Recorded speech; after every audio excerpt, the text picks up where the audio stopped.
Hi hello friends, എല്ലാ കൂട്ടുകാർക്കും ചെമ്പനീർപ്പൂവിന്റെ പുതിയ റിവ്യൂയിലേക്ക് സ്വാഗതം. അങ്ങനെ നമ്മുടെ ശ്രുതി ആണെങ്കിൽ 18ാമത്തെ അടവെടുത്തിരിക്കുകയാണ്. ശ്രുതിയുടെ വയറ്റിൽ ശ്രുതിയുടെ കുഞ്ഞുണ്ട്, താൻ ഗർഭിണിയാണ് എന്ന് നുണ പറഞ്ഞ് ഭാമയെ എരിപിരി കയറ്റി. ഭാമ എന്തായാലും അത് കേൾക്കുമ്പോൾ ഭാമയ്ക്ക് സന്തോഷമാവാണ്. ഭാമ എന്തായാലും മോളെ എന്തായാലും ചന്ദ്ര തന്നെ വീട്ടിലോട്ട് തിരിച്ചു കയറ്റും, മോള് സമാധാനമായിട്ട് പോയിക്കോ എന്ന് പറഞ്ഞ് ശ്രുതിയെ പറഞ്ഞയക്കുന്നുണ്ട്. ഭാമ നേരെ പോകുന്നത് ചന്ദ്രയുടെ വീട്ടിലോട്ട് തന്നെയാണ്. അതേ സമയത്താണെങ്കിൽ മധുസൂദനൻ, അതായത് നമ്മുടെ വർഷയുടെ അച്ഛൻ വന്നിരിക്കുകയാണ്.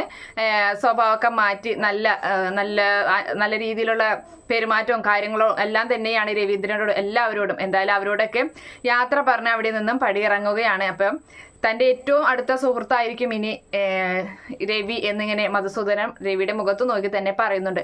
അങ്ങനെ പുറത്ത് കൊണ്ടുപോയിട്ട് ആ കാറിൻ്റെ അരികിൽ നിന്നിട്ട് പറയുകയാണ്, അതെ നമുക്കൊന്ന് കൂടിയാലോ, നമുക്ക് രണ്ടാൾക്കും കൂടിയിട്ട് സാധനമൊക്കെ ഉണ്ട്, നമുക്കൊന്ന് അടിച്ചു പൊളിച്ചിട്ട് വരാം, എനിക്ക് അവിടെ ഫാം ഹൗസ് ഒക്കെ ഉണ്ടല്ലോ എന്നൊക്കെ ഇങ്ങനെ പറയുന്ന സമയത്ത് അത് കേട്ടുകൊണ്ട് നമ്മുടെ സച്ചി വരികയാണ്. എവിടെ കൂടേണ്ട കാര്യം, അതെ എൻ്റെ അച്ഛൻ മദ്യപിക്കാത്ത എൻ്റെ അച്ഛനെ കൊണ്ടുപോയി മദ്യപിച്ച് ആ കായലിൽ തള്ളിയിട്ട് കൊല്ലാനാണോ, അതെ നിങ്ങളെ പാട്ടിന് പോവാൻ നോക്കി എന്നും പറഞ്ഞ് സച്ചി അയാളെ ആക്ഷേപിച്ച് വിടുകയാണ്. എന്തായാലും രവീന്ദ്രനെ വാച്ചകത്തേക്ക് എന്ന് പറഞ്ഞ് സച്ചി അകത്തേക്ക് കൊണ്ടുപോവുകയും ചെയ്യുന്നുണ്ട്.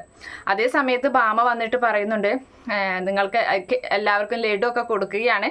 എന്നിട്ട് ലഡു കൊടുത്തിട്ട് പറയുന്നുണ്ട്, ശ്രുതി ഒരു അച്ഛനാവാൻ പോവുകയാണ്, ശ്രുതി ഗർഭിണിയാണ് എന്ന് പറഞ്ഞ കേൾക്കുമ്പോൾ ഭാമ ഞെട്ടിപ്പോവുകയാണ്. എന്നിട്ട് എന്താ നീ പറയുന്ന ഭാമ, ചന്ദ്ര ഞെട്ടിപ്പോവുകയാണ്. അപ്പൊ എന്താ നീ പറയുന്ന ഭാമ എന്ന് ചോദിക്കുന്നുണ്ട്. അപ്പൊ ആ സമയത്ത് അതെ സത്യമുള്ള കാര്യമാണ്. അപ്പൊ നമ്മുടെ ശ്രുതിയുടെ മനസ്സിളകി. അപ്പൊ ശ്രുതി പറയുകയാണ്, എന്തായാലും ഞാൻ എൻ്റെ ഭാര്യയെ ശ്രുതിയെ ഞാൻ ഇങ്ങോട്ട് കൊണ്ടുവരാൻ പോവുകയാണ്, അമ്മ വരുന്നുണ്ടെങ്കിൽ വായോ എന്ന് പറയുമ്പോൾ നീയെ അവളെ ഇങ്ങോട്ട് കൊണ്ടുവന്ന ആ നിമിഷം ഞാൻ ഈ വീടിന്റെ പടിയിറങ്ങുമെന്ന് ഉറച്ച തീരുമാനം ചന്ദ്ര അപ്പോഴും എടുക്കുകയാണ്.